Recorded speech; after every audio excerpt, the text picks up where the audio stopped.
Like my boss, they're pretty high up there and they're pretty, top producing agents, but it took them 10 years of groundwork to be able to do that. And not a lot of people are going to say, I'm going to dedicate 10 years to this one thing to make sure it becomes fruitful.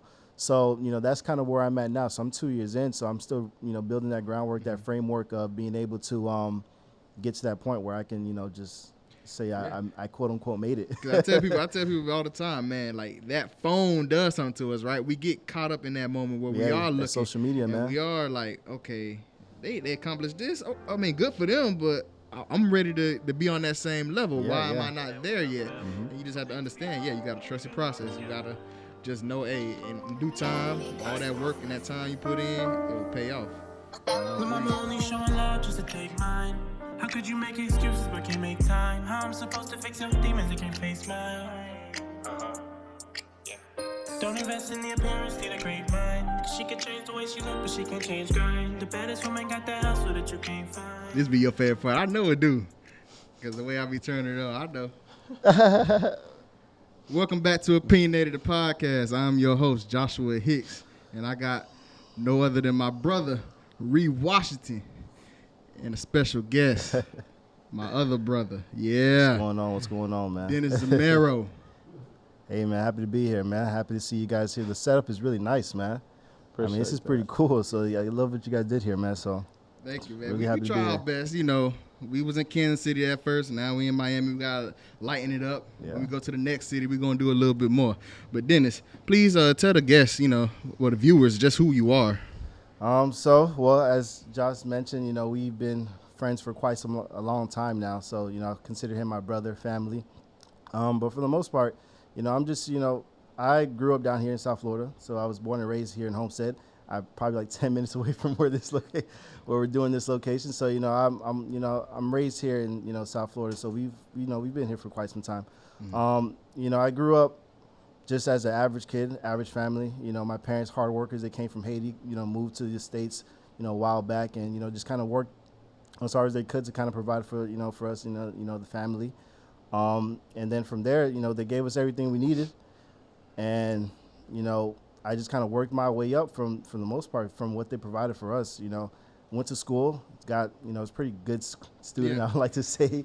Throughout middle school, throughout elementary school. Hey, you was in the IB program. Yeah, so I like to say I was a pretty good student. And I just kind of kept my head down and just kind of did what I felt any kid should be doing, just go to school and try to make a living for themselves. And then, obviously, I guess we'll get into that when we get later into the conversation. Yeah. But, I kind of found my, path or way, after high school, what I feel like I wanted to be as a person. So, that's kind of pretty much it. It was pretty, I played sports. Played football, ran track since I was in middle school, actually. And I was pretty decent at it. But obviously that path was not in my life. You had to become more than an athlete. I had to become more than just that. Exactly. I had to become more than just an athlete. So I took a different path. And I think we'll get into that. Now I'm, in the business kind of mindset. And that's where more of my focus is at for the most part. So, honestly, we've known each other 10 plus years now, right? So we've seen the changes and the growth in one another, throughout the years. And I could just say, man, you're leaving the blueprint. Because when I see you, I say, hey, man, Denis just accomplished this. I got to do a little bit more, and not in no envy way, but like, man, like my best friend, he is really doing something with his life. I need to keep it going, just stay on the right path. So, I commend you on that. Tell us how you got into real estate. So, funny story about real estate. So there was two things that I always wanted to do. It was either get my doctorate in physical therapy or my other interest, which is real estate. So I was maybe like one semester away from getting my doctorate, for getting into the program to get my doctorate in, physical therapy. And I was working at Equinox at the time as a personal trainer. So it only, like I said, I've been an athlete all my life, worked with athletes, worked out all my life. So that realm of, personal training and, physical therapy was something I felt comfortable with. But when I got close to the end there to where I was actually starting the career of becoming a physical therapist, I realized that it was a very boring career path for me personally. And I feel like I just needed to be challenged a little bit more on, I wanted my day to be a little bit more dynamic than, what that at that time was providing me. And funny enough, all the clients that I had when I was at Equinox, they were all in real estate. So Okay. Kind of it just was- pushed you yeah, right into exactly. So it's kind of like life was telling me, look, man, I know you like this, but this is really where you're supposed to be. So, I had actually a client. Her name was Haley. Shout out to Haley because she's been very good to me. So when I told her I wanted to do real estate, she said, look, whenever you get your license, contact me. I'll see, how I can set you up and get you, to work somewhere it's gonna at least put you in a good position. So I got my real estate license. Funny thing that people don't know about that is I actually failed my real estate license twice before I actually remember, passed. yeah. So my first time I missed it by 1 point, second time I missed it by like 3 points, and then the third time I actually passed it. So I tell people, look, man, if you want it bad enough, you just got to go out and go get it. So the moment I passed it, I told her, and she connected me with this guy. His name is David, which is my current boss now, and that was pretty much how it started from there, man. I kind of took that leap of faith, quit my Equinox job, and just went full force into real estate. And what a lot of that's where people I'm at don't now. realize or even understand, you quit your job at Equinox to go work another job for free for a year Yeah. almost. Yeah. So tell us about like how it felt to bet on yourself and saying, okay, it might not work out the way I want it to. Well, I wouldn't say it might not work out the way I wanted to. I knew eventually it would work out the way I wanted to. Obviously, the time frame, you would want this to be sooner than later. But like you said, I betted on myself, and I always trusted my ability to get the job done.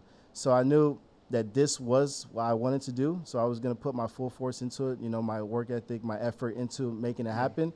So that year, it was tough, but, I really learned a lot. I mean, the guys I worked with, Ben and David, they really taught me a lot of stuff in the real estate game as a young agent.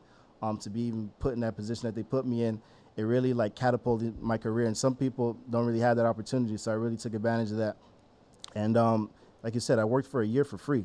Yeah. I was working. I was doing showings. I was, helping them with, listings, appointments, stuff like that. But I was basically just working for free for the most part because I didn't have any business.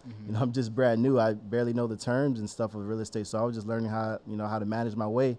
But then, the second year comes and then, I get my first sale, and then I get my second sale, and then I'm assisting them with all their sales. So, the pattern starts to kind of accumulate. And then from there is, it's only up. So, I think you have to fall in love with the process. yeah, most definitely. On every level. Yeah, not just I mean, your wins when you're working for a year, that's really all it is, just a process, That's all you got. So I was really understanding the process and really, loving what I was doing on a day-to-day basis, but then understanding what that could, turn into. Potentially be. Exactly. So now that I saw the vision, I knew the vision I wanted. I was around people that already got to that part where I wanted to be at. So I was like, this is possible. So, if I just do the steps that they say they wanted, they tell me to do, I'm going to be able to get there eventually. And now I'm starting to see it pan out, just on a small scale, but Yeah. I'm starting to see it pan out. Because that's difficult because you got to understand a lot of people our age, right? We want instant gratification like that. As soon as we start something, most people I know who have tried to be in real estate, if they're not selling their first house or selling houses within 2-3 months, you told me yourself they not cutting it. Yeah. They can't make it. Yeah, you have to understand that it is a process. It's about the journey, not the destination, right? Yeah, absolutely. Within this field. So, like, what encouragement would you tell young people or just people in general who are starting off in the real estate industry? Like, what do they need to do to just keep on pushing? Yeah, so it's funny you say that. I've actually gotten, since I started real estate, I've gotten a few people that, that I've known growing up in school. They looked up to me because they saw me doing real estate. Hey, I want to do real estate. And I'd be honest with them, man. I say, look, man, I think the rate for people who start real estate and quit in their first year is like 90%.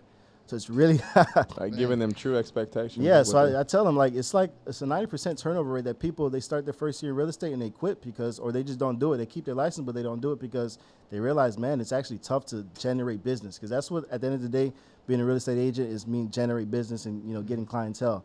All the fancy stuff is cool and all, but the core of it is really generating business. And sometimes that can be very difficult. So I tell them, look, it's going to be hard, but if you're that type of person that you can understand what it takes to get the job done, it's going to become something that you eventually want it to become. So I tell them, I'll be honest with them, I let them know the path that I took. I went online and did my licensing. So I did my studying all online. I tell them all that stuff. But then, I just kind of tell them the day-to-day stuff of what it takes to be an agent, and it's really generating leads. So emails, phone calls, mailers, and that stuff is tedious. It takes hours. Yeah. Like I told you, I'm sitting in front of my computer hours on end, or I'm sitting in front of my, my desk just putting envelopes in one by one. It's stamping them, putting, you know, the brochures in. So it takes time. And some people, they don't want to do that because it's not glamorous. It's not fun work. Inside of a house all day for, you know, 8 hours, not doing anything. just sending out envelopes. Yeah, and just things sending of out that nature, envelopes, and sometimes it's thousands of envelopes, or sometimes it's hundreds of phone calls or hundreds of emails that you got to do. So it's really boring work, but it's work that needs to be done. And some people, they're just not cut out for it because they see real estate as the glamorous thing, showing houses, and you get a fat commission check, you know, which is nice, but They don't. there's a They lot don't of stuff. see the background work. Yeah. Everything you so do it's just to get that house sold. Yeah, so it's a lot of stuff that goes on in the background to get that first one. Like that first sale that I got, I mean, that was after, like I said, that was after a year and some change of emailing people. Listen, one lady sends me an email, you know, it was an Asian lady, and, you know, she's out in Arizona. She doesn't know my face. You know, we're speaking on the phone. I think we had like 4 phone conversations before she actually trusted me to sell her house. Yeah. And she has no idea who I am, you know? So it's one of those things where you kind of just really have to trust yourself and know what you're talking about and make the other person on the other side, you know, feel comfortable, you know, understanding that you are professional, or at least give the image that you're a professional so you can at least get, you know, your foot in the door. But it takes time, you know. And then from there, kind of got the second one, you know, shortly after, then the third one shortly after, and then, you know, kind of steams on from there. Well, it's kind of like what we said what we talked about on prior episodes, where making that person feel comfortable with who you are, and then also you have that comfortability of, you know, I got you as well. Yeah. You know what I mean? And one thing you said that stood out was the pathway. Like, I think in today's society, we get lost because we see somebody else's path and it's quicker than ours. Yeah. So then it gives us that feeling that we can't do it no more. You know what I mean? Yeah, and that's actually funny you say that, because sometimes I even get caught up in that same thing where I'm seeing, because I follow a lot of agents, and I'm saying, man, he's, you know, here, or that person's there, and they're doing this and that and the third. But then, you know, you got to realize that takes a lot of time. You know, like my boss, you know, they're pretty high up there, and they're pretty, you know, top producing agents, but it took them 10 years of groundwork to be able to do that. And not a lot of people are going to say, yo, I'm going to dedicate 10 years to this one thing to make sure it, you know, it becomes fruitful. So, you know, that's kind of where I'm at now. So I'm 2 years in, so I'm still, you know, building that groundwork, that framework of being able to get to that point where I can, you know, just say I quote unquote made it. I tell people all the time, man, like that phone does something to us, right? We get caught up in that moment where we are looking. Social media, and man. we are like, okay, they accomplished this. Oh, I mean, good for them, but I'm ready to be on that same level. Why am I not there yet? And you just have to understand, you got to trust your process. You got to just know, hey, in due time, all that work and that time you put in, it will pay off. And I agree. I mean, yeah, absolutely, man. It does. I mean, that's just with anything, though. Anything that you know, not even in just real estate, but anything that you want to do, you have to dedicate the hours to it. Just like you're doing with your book and, you know, the podcast that you guys are working on, this is a whole setup. This takes hours. Yeah. You know, this is not something that somebody comes in overnight and just sets up and gets it going. So this is what man hours that you guys put into it. Like you said, you guys are up at 5 a.m. having conversations about how to, you know, bring this vision to life. So it takes time, it takes hours, it takes dedication. I mean, sometimes it doesn't work out at first, but you stay with it, and eventually this becomes this when you're interviewing, you know, 10, 12 people a day. Yeah. So Hey, we ain't made it that far. we trying, man. We trying. But nah, Dennis, I mean, just to switch lanes just a little bit, how did you find your path, though? Because, you know, we talk about it, you know, we say the grind and all that, but what really just pushes you to be the best man that you possibly can be? So this really started for me junior year of high school. Around junior year of high school, you know, it was like a flip that switched in my head. I know it's kind of a little cliche, but that's literally how it happened. That was like, there's more to life than just this. Yeah. And I just kept asking myself that question that, yo, there's more to life than just this. What is it? What is it? What is it? And it just kind of took me down a rabbit hole of, you know, how, because I wanted to be successful in whatever capacity that may have been. You know, I didn't know at the time what, you know, success really is. So, you know, I'm just kind of seeing what the success looked like, what do I want it to look like. And I just kind of went down that rabbit hole of, you know, there's something more to life than just what is happening right now, what my parents are going through, or what the surrounding people in my circle are going through. So I yearned more for myself, you know, since that moment. And it's just been a journey of finding out how can I get to a success that I deem, you know, the vision of what I want success to be like. And what skill sets do I have or I possess, or I can acquire that's going to allow me to get to that point. So it was really trial and error. I mean, I've done a lot of odd jobs just to get to the point where I wanted to get to. I mean, from working, in restaurants, working construction at some point for, a short stint. I mean, just really anything just to kind of, get, from the day to day to make it happen. But, finding that path was basically, me understanding, okay, what do I envision my life to be like? What do I want, my family's life to be like? And it really became, I found the answer to, to have generational wealth. Yes. So that was one thing. That was one thing that was pretty clear on what I wanted to be the first person in my family to be able to provide, that type of financial security, being able to be where you want to be with who you want to be for however long you want to be. Just be able to break that, I wouldn't say curse, but just to break that pattern of not having it for so long, to be the first person to provide it for not only my current family, but, generations after me. So once I knew what the overall, goal was, it kind of meshed in everything. Like, how does one acquire generational wealth? And, obviously one, vehicle was real estate. So, and I like real estate. So that was, the avenue I took. But there's also stuff that I'm interested in as well, stocks and, things of that nature. So it's different, things that I'm working with that I'm kind of still trying to figure out. But that's kind of pretty much how I really found the path as real estate to do it, because real estate has always been one of the number one wealth builders, ever for, anywhere in the world. I mean, not just, selling real estate, but, acquiring real estate and having it and, being able to lease out real estate, being an owner of something. So I think ownership is very key. And that's pretty much how I really found that path is, wanting generational wealth and being able to say I'm that guy in my family to provide that, for not only for my parents, but for my kids and their kids' kids and knowing that they have a foundation to work on. And you're the big brother, right? So you have a little brother. What, like you say, you're trying to create generational wealth, but you're trying to lay out the blueprint. Like when you see him, like what do you take away from like you're doing the right thing by him? Well, I started to see this recently, but my brother started to pick up on a lot of things that I'm doing as far as like business goes. So he's starting to shift his mindset into, how can I really put myself into a position where I can make, the tough decisions or being that, in certain situations where I'm around, high, income earners and just become one of them. So he's starting to get into very involved into finance. That's his thing right now. I think he's an economy major right now too, if I'm not mistaken. So he's starting to really realize that he's a lot brighter than a lot of the kids that's around him. And I try to let him know that he's a lot brighter than a lot of kids that are around him. And a lot of people, they don't want to do the work. I mean, we're young, but this is a prime time to really learn anything or make all the mistakes that we want to make, so that when we get to an age where those mistakes are very costly, you don't want to make them. We already went through that. So I see him now starting to kind of say, okay, I can actually do, the stuff that they said it was hard to do. It's not really hard to do. You just got to take the time to really learn put that it. work towards it. You got to put you got to put that work towards it. So he's heavy into stocks and stuff like that. He's heavy into, he's doing like a group chat, like a Discord, I think that's what it's called, for people to kind of educate them on some financial things. And stuff like that, which is really cool to see, because he was much different.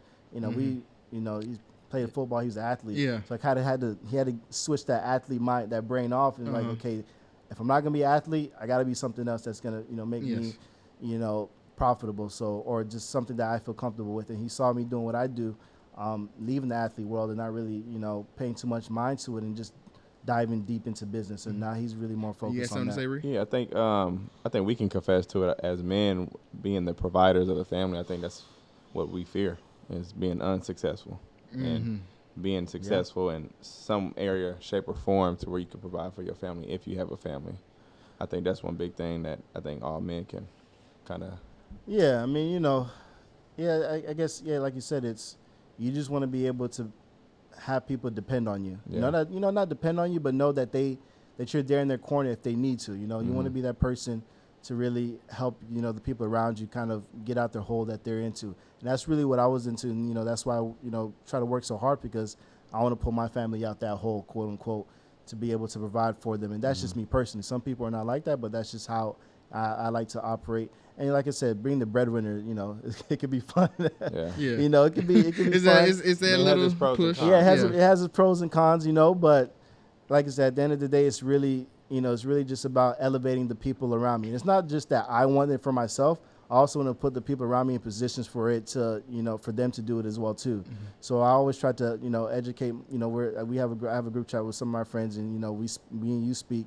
Mm-hmm. And, I just trying to educate on the stuff that I'm getting into, or things that I see that can, other people can really be involved to kind of grow their income or whatever the case may be. So that way they're not left behind, because there's a lot of things that's happening right now that it's pretty lucrative. Well, I always say that Josh and I always have a conversation. I didn't mean to cut you off. No, you're good. If you feed your wolves, they'll always hunt for you. Yeah, I like that. And then if you don't feed them, they're gonna get hungry. They're gonna get hungry because they're starving, and then that's when they start coming for you. Yeah, I think that speaking on that, a lot of people see that there's scarcity in the things that they do, but there's not really scarcity. There's enough for everybody to get a piece of the pie. Yeah. So there's no real need to kind of hoard information or withheld information from people that because this person's gonna, if I tell this person this, he's gonna do this with it. Mm-hmm. So what? I think it's that feeling that you're scared that they're gonna flourish before you. Yeah, exactly. That's what they feel like. And at the time, it's like, why even surround yourself around people like that? Like, yeah, my group, my core has not changed like whatsoever. Facts. And he could tell you that he's been a day one from the get go, and it's just the fact that I tell him when he sold his first house, I was reposting it like I sold the house. Yeah. No. But when I had my book, he was reposting it like he wrote the book. Yeah. And vice versa with you and I. It's the same thing. So when you have that type of relationship with one another or your wolf pack, man, everybody eats. Everybody want eats, everybody to succeed. Yeah. And if you have that situation with your friend group or whatever, maybe that's not your friend. Maybe that's not the relationship that you thought that you had. Mm-hmm. And man, that's important. That's key. Yeah, I mean, I think it's key to have an abundance mindset. That's what I like to call it. There's, like I said, there's enough for it to go around, so there's no need, to stop somebody else from doing it, because if as long as you're able to do it the way you want to do it, the next person is going to be able to do it the way they want to do it. I like how you said abundance, because I would like to add to opportunistic mindset as well. You know, not every door is gonna work out, but you have to be willing to, okay, cool, we're gonna put some time, effort here. If it don't work out, we can move to the next. Exactly. Both of those are key. It's trial and error, man. So you gotta have both of them. You gotta know, one, that there's enough out there, but also, like you said, if this opportunity doesn't work out, okay, there's another one that's gonna work out But eventually. That one might work for somebody in your pack. Yeah. That one opportunity, okay, that works just for him. That's his key. That's his role. He's able to take it and go with it. You know what I mean? And not everything's gonna work for everybody, and I think that's what everybody has to understand. And that's exactly. Everybody has to understand that there's something that you're good at. I may be good at what I'm doing. You may be good at it too, but there might be something else that you're actually that's what you're supposed to be doing. That's your purpose. And quote in life to be doing that. Yeah. So like I said, but people they don't like you said, they don't share those same sentiments around their circle sometimes. And they always try to be that top dog and try to keep, everybody else at bay so they can be seen, get all the spotlight. For me, I mean, that doesn't really matter. Yeah. And but like you said, I think you say you hit yours in 11th grade, your maturity switch came on. And I was shortly probably right behind you where, we were holding conversations even back then, but I was just like, man, Dennis different. Like, if you hang around Dennis long enough, at first we used to make jokes, say he was an old man. And you know how you be saying, oh, I'm an old man, I be in bed that man or be whatever. Sleep by 5 p.m. But I got it from him, and I understood, hey, sometimes you got to settle back. You can have fun, but when you know what's your purpose, what's your dream, what you want, you got to go get it. You can't be staying up all time of night. Yeah, you can't just you just can't be around everybody who might not be thinking that same process as you. So even him and I, like I said, man, last week we was texting at 5 a.m. like, hey man, you up? He's like, man, yeah, I've been up. And, I felt the nerve. You felt some type of way. Yeah, I was up at 5:25. He's like, I was up since 5. I was like, all right. You got me today. You got me today. Tomorrow I'm gonna wake up at 5:01.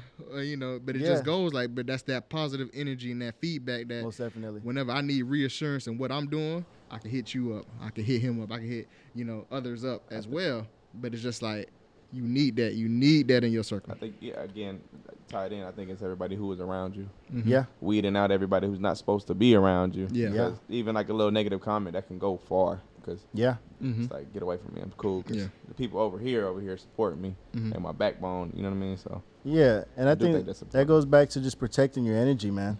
A lot of people don't like to protect their energy, or they feel some type of way when they have to, disclude somebody because they're not, on the same, energy level as them. But you really, like I said, at the end of the day, man, it's just you. It's not even So- about protecting. What if they don't know how to? Or exactly, or they they don't don't know if their energy is being used. Exactly. or So, you got to be able to, like you said, weed them out, Yeah. or let them know, like, hey, man, this is where I'm at. I'm not really on that level that we were before. This is where I'm trying to get to. If you're with me, cool. If you're not, then we're gonna have to figure something out. But I can't really invest too much time into what you're doing because that's not where I'm at anymore. Sometimes you have to have those real conversations with people because you don't want to necessarily, have them take you off the path that you want to be on. Yeah. And sometimes a lot of people have people in their lives that are not necessarily, I wouldn't say necessarily good for them, but they just don't know how to, move on from just that realm of what they used to be and move into something that they should be. So a lot of people struggle with, transitioning from, okay, this is where I was back then, but how can I get into that next level and transition to something else? I had a conversation with Shanita, and she had, said something within that, line. People are strong with certain things. Like, you're strong with those people who party because they make you feel alive. Yeah. So you love that feeling, so you're gonna stick to that. Stick to that. And it's hard to separate yourself because you are strong together when you guys are. Yeah. And you feel alone, and you're not strong when you're by yourself. But this is probably what you need to be doing. Is on this Exactly. path, but it's only you. But you're so used to being with people. You're With so people, used to yeah. being strong, right? So it's like you don't want to give that feeling up. Yeah, so you get caught up into a lot of day-to-day things, but then you realize those day-to-day things don't add up to anything that's worthy of your time. You say you party every single night. Where does that really get you at the end of the day? So I just kind of I put myself in I wouldn't say box, but I kind of isolated myself in that sense, like you said, so I could really understand, okay, what am I trying to do? How do I get there? And what are the people that I need to have around me to be able to make that possible? And once I kind of put those gears in motion, it kind of just started, snowballing from there, of really turning out to where it is right now. And I feel like in society, like we get caught up in we're in our 20s, party, have fun. We 25, have They party, like to have say fun. that, right? Nah, I gotta eat. I want to eat And right then when now. you're 30 years old, 30, 40, you don't have anything to show for it. And then Nothing. it shows in with everything you do after that. Like, Yeah. And I feel like we get caught up in that. We as in just, Yeah. society. Yeah, I mean, as a think about it, 25 years old, right? As soon as we graduated high school, we was like, man, it's gonna last forever. That feeling, that rush that, you're 18, you're an adult, and in the blink of an eye, man, I'm 25 28. years Yeah, old. 24, Okay, 25, people around me 26. getting married, people having kids. Hey. What am Big time. What am I doing? Like, you have to hit that switch eventually and say, okay, this is what I need to be doing. And I mean, everybody hits it at their own time. I mean, Yeah. I can't sit up there and tell people you need to hit it right now. But I learned from him that I got to grind right now, because when I'm in my 30s and 40s, I want to be on the same trip that he's on in the Mediterranean Sea somewhere, just chilling on the yacht. Yeah, But I mean, man. you just got to get it. You got to grind. Dennis, tell people how they can get in contact with you. So, I mean, you can get in contact with me through my social media. I'm on Instagram a lot. So my Instagram is 24champion. And then you can also just email me if you feel like emails works, because I'm on emails a lot. And that's Denis, my first name, .zimero1@gmail.com for just anything if you have, any real estate needs. But for the most part, you can just hit me through, Instagram, and I'm pretty responsive from there.